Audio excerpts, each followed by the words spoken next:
Alors, petit pronostic, Cyril Gane versus Pereira.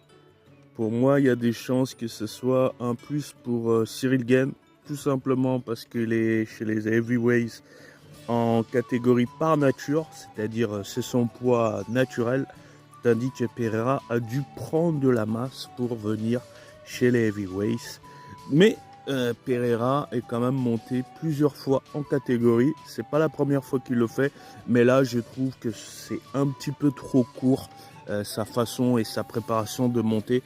Je pense qu'il a vu gros et surtout contre Gane, il y a quand même un os. Même si j'aime pas, je tiens pas forcément à cœur Gane dans mon cœur plutôt. Faut reconnaître qu'il a quand même une grosse allonge, il a un bon striking. Là, il a montré contre Aspinall qu'il pouvait être très chaud s'il s'entraînait durement et qu'il passait en mode turbo et qu'il mettait les choses, les bouchées doubles sérieusement.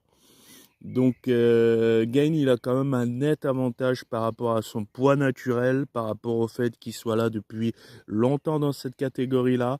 À ne pas négliger, ça va être mine de rien chaud pour Pereira, surtout s'il n'arrive pas à mettre un KO au round 1, ça risque de se compliquer pour lui parce que Gane a du cardio et il peut très facilement aller jusqu'au 5 rounds.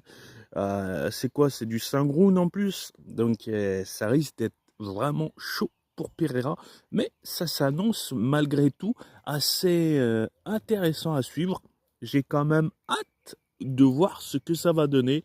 Mais si je mettrais moi ma bille, je vous dirais que je mettrais ma bille sur Gane quand même. À plus tard, Kabangs.